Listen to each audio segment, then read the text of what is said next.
हा प्रधानमंत्री मोदींचा शो असेल. ते आता गाड्यातून दाखवणार, see Mister Macron your all photos my party has done दिस.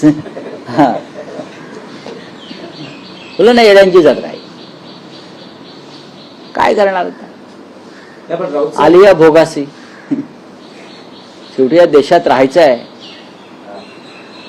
तापसी पन्नू ना, तापसी पन्नू ही तिच्या तोंडून निघालेले जे शब्द आहेत नमस्कार करून, मुझे देश में रहना है, ही या देशाची स्थिती आहे. तुम्हाला या पहिले काय म्हणायचे, इस देश में रहना होगा तो वंदे मातरम कहना होगा. आता काय, इस देश में रहना होगा तो मोदी मोदी करना होगा. हा, हे जाऊन सांगा कोणतरी मॅक्रॉनला. रावसाहेब, असं दिसतं आहे की दोन पक्षांमध्ये स्पर्धा आहे. कोण जास्त जोरात स्वागत करतं, भाजप की शिंदे शिवसेना? जी पोस्टर्सचं युद्ध दिसतं आहे. नाही, कदाचित मॅक्रॉनच्या सरकारमध्ये उपमुख्यमंत्री पदाची सुद्धा स्पर्धा सुरू होईल भविष्यामध्ये. की आमचा एक माणूस फ्रान्समध्ये उपमुख्यमंत्री करा. काही मुलं, हे येड्यांची जत्रा आहे. हे सरकार आणि हे पक्ष म्हणजे येड्यांची जत्रा आहे. हे बघा, मॅक्रॉन सुद्धा हसेलाच. मॅक्रॉन त्याच्या बायकोला फोन करून सांगेलाच. हेच ते मॅक्रॉनने त्यांच्या बायकोने त्यांच्या कणफडात मारली होती विमानात आणि टीव्हीवर पाहिलं. ठीक आहे, चांगलं आहे, करा स्पर्धा करा.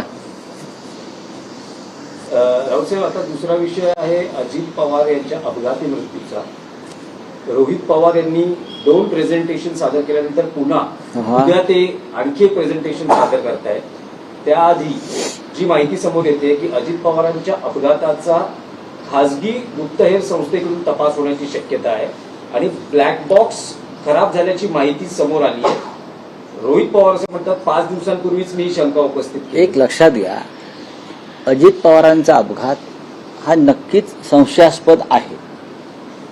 आणि रोहित पवार हे फक्त राजकीय नेते नसून रोहित पवार हे त्यांच्या कुटुंबाचे महत्वाचे घटक आहेत. ते विधिमंडळाचे सदस्य आहेत. त्यांच्या कुटुंबातल्या लोकांना जर संशय असेल आणि सरकारच्या तपासावर विश्वास नसेल तर इतकं मोठं कुटुंब आहे महत्वाचं आहे महाराष्ट्रातलं, देशातलं. त्यांनी जर स्वतंत्र एजन्सी मार्फत काही माहिती काढण्याचा प्रयत्न केला असेल तर त्याच्याकडे तुम्ही सकारात्मक दृष्टीने पाहिलं पाहिजे. इतका मोठ्या नेत्याचा मृत्यू संशयास्पदरित्या होतो आणि कुटुंबाचा सरकारी तपास यंत्रणेवरती विश्वास नाही. माझ्या माहितीप्रमाणे अजित पवार यांच्या ज्या काही फाईल्स होत्या ज्यासाठी ते भाजपात गेले, ती फाईल पुन्हा उघडण्यात आली होती त्यांच्या मृत्यूपूर्वी.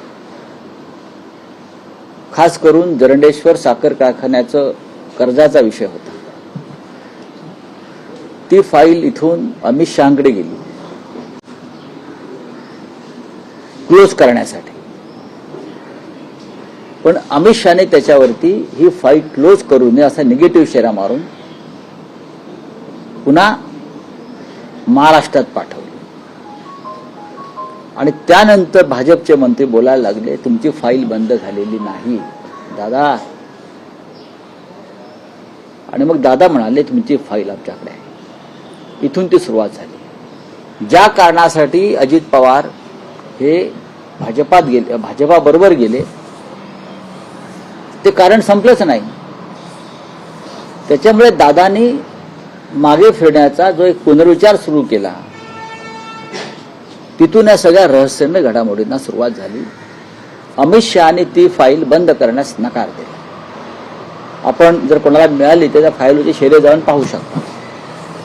खास करून जरंडेश्वर साखर कारखान्याची जी फाईल आहे, जे कर्ज, तो कर्जाचा विषय आहे, त्या संदर्भातला वित्तीय संस्थांचा, त्यात घोटाळा झाल्यामुळे जरंडेश्वरची संपत्ती जप्त करण्यात आली होती, दादांची वगैरे.